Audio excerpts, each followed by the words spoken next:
welcome to Triple T and Me. Today, my special guest is Mrs. Tarra Carothers. How are you doing today, Mrs. Carothers? I'm doing really well. Kind of bored. I've been doing a lot of housework for the last week and just trying to do spring cleaning a little early. Yes, well, that's good. I like how you're using the time wisely and getting some things knocked out. I call you Mrs. Carothers because you were my 7th grade teacher. What do you advise to former students like myself on like what to call you? Like I always want to call my teachers by what I called them when I was their student, but it's just always, I never know what the teacher likes. So what do you like? I prefer Tara, only Okay. because Mrs. Carothers makes me feel older than I think I am. But I see a lot of my former students now as friends. I have a lot that when I see, we hug and we talk about things from the past, but we also just talk about our current situation, what we're doing. And I just prefer Tara. Okay. All right, Tara. Well, thank you. Thank you. So I was in your 7th grade geography class, and I think if I'm not mistaken, I was in one of your first classes, or maybe your first at Crawford. Is that correct? My very first class. Okay. Well, Yeah. sorry, you had a tough, hard year with me in your first year. Well, it wasn't you. I have a few that stick out that were wonderful students, and actually, like you, I consider friends today, and I stay in contact with. But that year was very trying. We had 200 students in that class. It was one of the largest classes to ever come through Crawford County. And we had 2 classes back to back that were very large. And in that area of the junior high, we call the horseshoe, if you remember. In that small area, we had almost 400 kids during passing time in those hallways. So it was very trying. One of my colleagues, which was a former teacher of mine, Steve Hanger, we would go get food at the T-Mart every day at lunch. And every day he would tell me, this is going to be your worst year, but I promise it gets better. And it was one of the worst years, but it was also one of the best years. It's hard to explain. I had some students that were very, very trying. But I also had some students that I look back on now that were very inspirational to me. So kind of a bittersweet year, I guess you could say. Mm-hmm. Definitely. Well, I enjoyed being in your class because I love geography for one. I learned a lot geography-wise, but I also enjoyed the fact that we share a hobby in watching Survivor. So I always love talking Survivor with you. You remember that? I absolutely remember that. I've only missed one season of Survivor. I did not watch the very first season. And actually today I thought, I might do that. I might try to get that season online and watch it over the next few weeks because that's the only one that I missed. But I remember we would talk extensively about Survivor, and I enjoyed those conversations. I did too. That's the only season I missed too. And if you have Amazon Prime, that's where I found it, the first season. Okay. So that's where I've been watching it. I know some of the people on there, and I know who's going to win, but it's kind of neat to see how the game has evolved from the first season to now, the 40th season. Even this year, watching the evolution just for the last few years, it's really a lot in the evolution of it. I was watching last week's episode. I watched it on Friday night, I think it was. And I was surprised by with Sandra, how they got, was it that last week, Sandra? Yes. Yes, where they got her out. And I told Wayne right before the before the tribal council, I said, I think she's going to backstab Sandra and send her on her way. And that was a really good move. Yes. It was a really good move. Yes. I hated that Denise played both of her idols, but she was prepared in case, something got shaken up a little bit. Yeah, when she said in the episode that she was going to make a big move, that's when I thought she's going to do something to Sandra with this. And she did play it very well. Mm-hmm. She protected herself and her ally in that position. Yes. And I thought it was great because Sandra had just gotten done saying, there's some of us that we're power players, like myself and Jeremy and Boston Rob.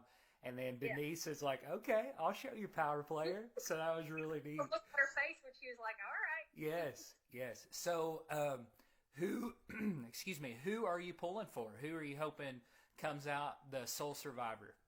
I don't know now because I really wanted Rob just because his history in the game. I also wanted his wife. I like Yule.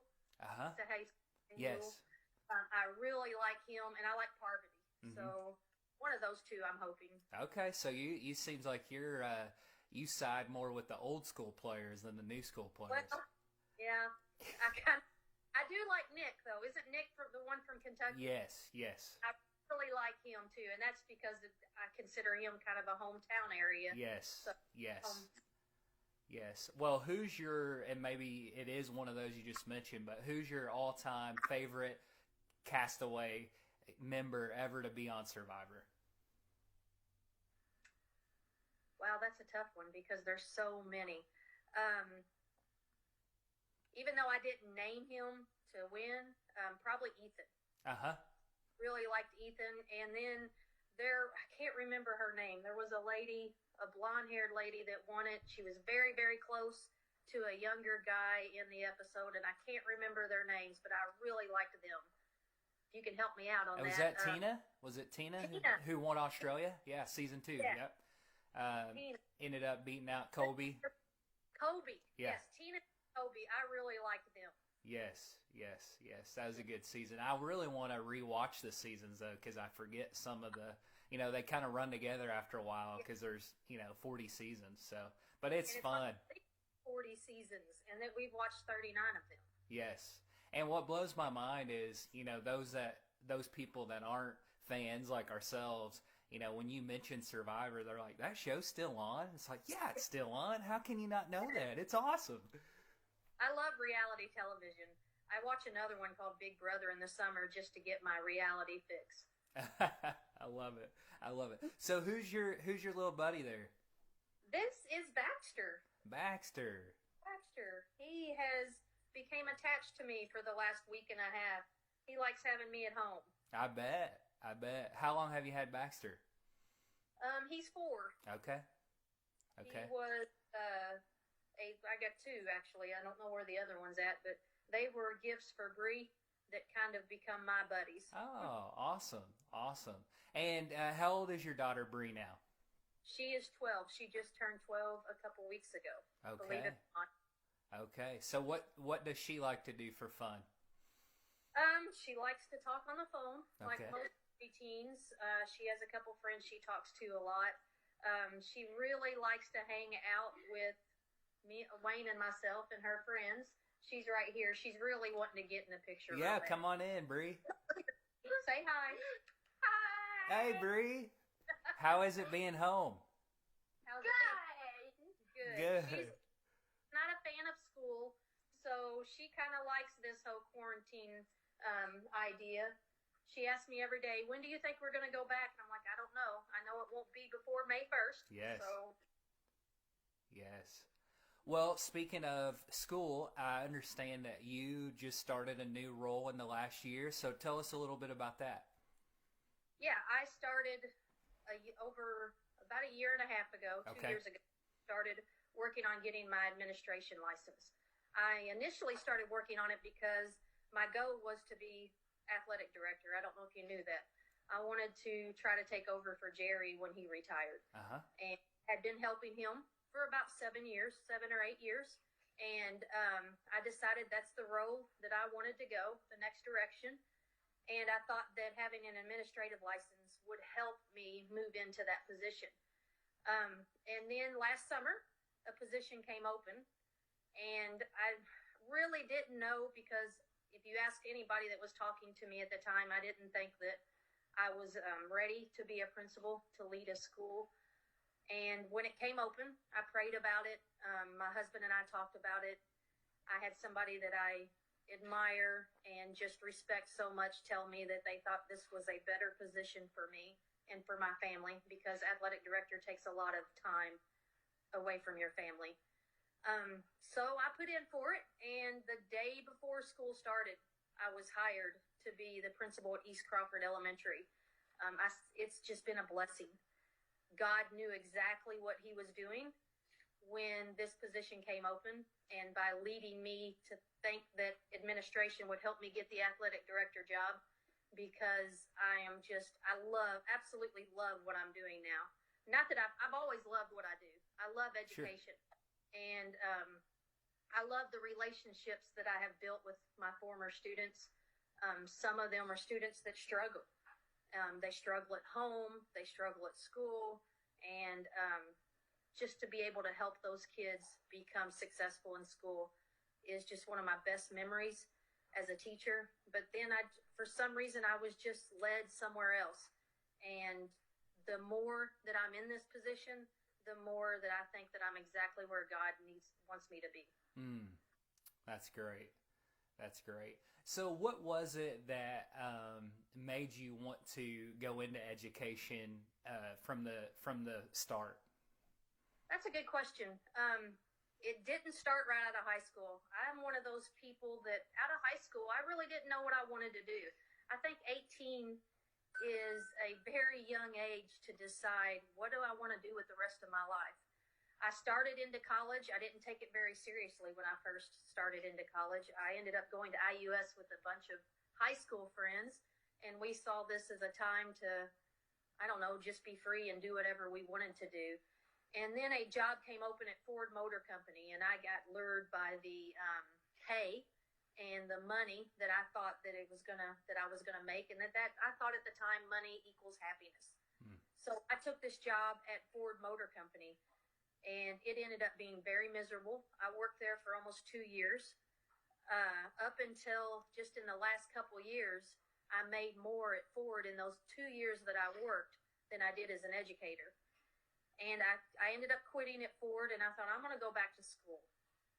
And I love history. I just love geography and all of that. And so that's where I chose to go into history and geography. I had coached a little bit right out of high school, coached elementary basketball.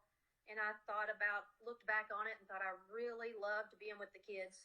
So that's what led me. I was a little later getting started, but that's what led me into education, is just, I want to make a difference in the lives of kids. I look back on my school, my years in schooling, and they were actually some of the happiest in my life. A lot of people say that they wouldn't go back. Well, I would. I love school. Maybe that's why I ended up becoming a teacher, because I love school. So now I'm just there all the time. Makes sense. So how long did you teach 7th grade then? I taught the same subject for 16 years. Wow. It got to be where I was kind of complacent in what I was doing. I hate to say it, but I was getting bored in what I was doing, and I needed a change. Well, I think that's good self-awareness, and we want to be somewhere where we still feel like we're getting joy from it too. Not that that's our first priority, but it's definitely when you're getting joy from your job, that's part of being at the right place. Yeah, and if you're not getting joy in the classroom, then that affects the students. The more content that a person is in education, the better they're going to be at their job. When they start feeling like they're stuck and not making gains, and I just didn't feel, I'm very competitive in nature, and I needed a challenge. And teaching the same subject day in, day out wasn't challenging me anymore. And so that's the reason why I started seeking out doing something else, and which I thought, like I said, was going to be AD. And God had other plans for me. So now I'm at the principal at East Crawford Elementary. That's awesome. Is this the most interesting season in education that you've ever been in, with just with the e-learning until May 1st? Like, is this, I mean, this seems like it would be hard to beat as far as interesting, but maybe there's another season that comes to mind. Beyond the first year was very interesting.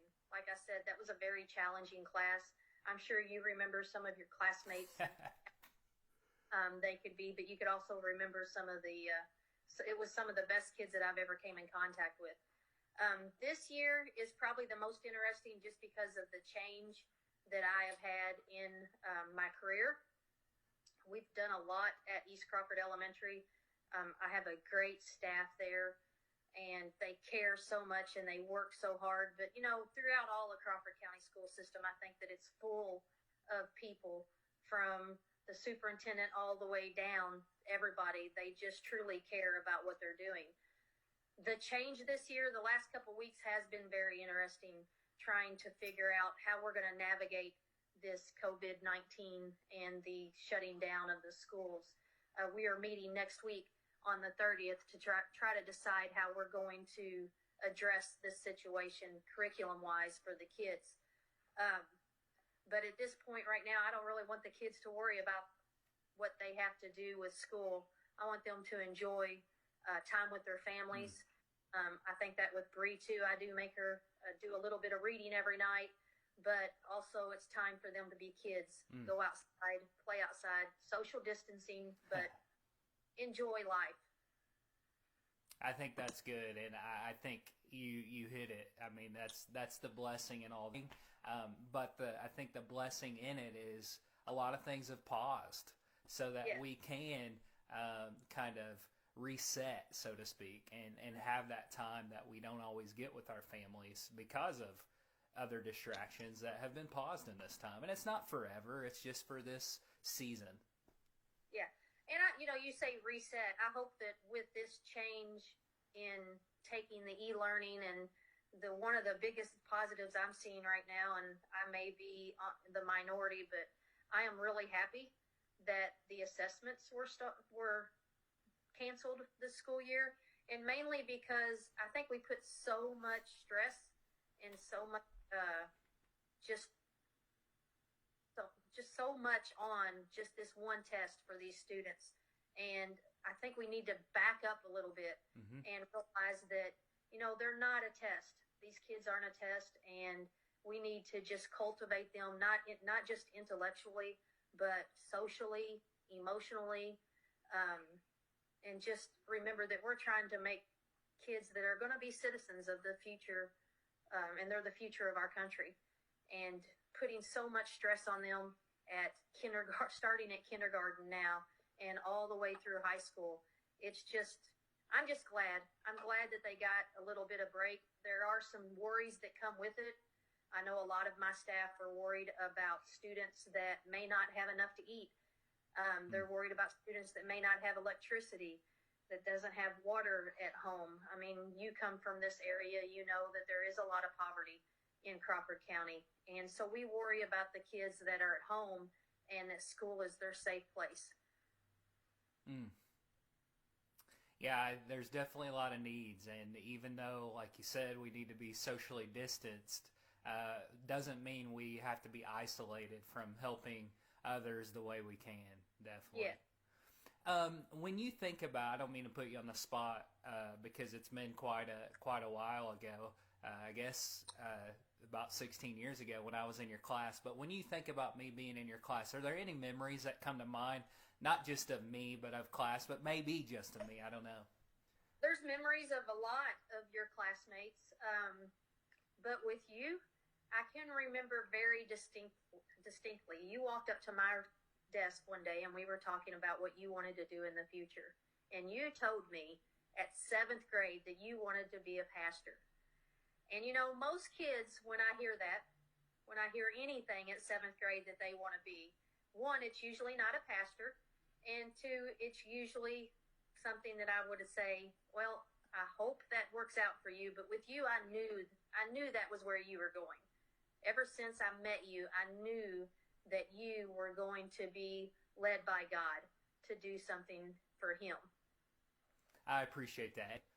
And like I said, I have a lot of doubts, and because kids a lot of times want to say they're going to be an actor or some sort of celebrity, an NBA star, and that wasn't in your vision. Your vision was to be a pastor, and for some reason, I knew that was going to happen. I just did. And that was from knowing you personally. I think in the classroom, you've always put other people above yourself. You've always just been happy. I don't know that I ever remember seeing you in the classroom in a bad mood. That doesn't happen in seventh grade very often. There's so many going on, and you were always happy. And then I have another memory of when you were in high school, and the fact that you have been able to take the alphabet and put numbers to it, and somebody can say something to you, and you can like say their name with numbers. You put like A is 1. Yes. And did that at a pep session or some kind of talent show or something for everybody, and I always remember that too. That's hilarious. Yeah, I could still do that. It's been a while. I'm a little rusty. I was a teacher, and I was amazed. I was like, oh my Lord, I've never seen anybody do that. Oh, that's funny. You still remember that.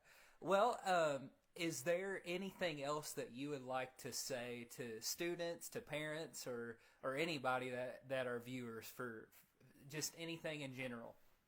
Yeah, if anybody's out there and they have food insecurity, they're worried about feeding their students, we have set up a survey for the Crawford County School Corporation, and you can get on this survey and you just put in how many students, or actually how many children under the age of 18 in your household. And on Monday, we are going to be at the different sites of the school sites in Crawford County, and we're going to be giving each household 10 meals for the week for each child. So they'll get a breakfast and a lunch for each child. And we're going to try to do that every week until we resume school or until summer was scheduled to start. That's fantastic. Yes, I think it is too. I mean, like I said, you wouldn't believe how many of my teachers have reached out to me. Not just my teachers, my staff, everybody has contacted me and said, what do we need to do to help the students that need food, or they're just worried about the kids, because even though we're not at school, we still think about them. We know the ones that struggle. We know the parents that have to go to work, and we worry about these kids being left at home without supervision because parents are still having to work. Even though we're supposed to be social distancing, a lot of people are still going to work, and these children are being left at home because there's really no one to watch them. So, and with the grandparents, you don't want to send your kids to the grandparents right now just because of this COVID-19 Right. and we're making them sick.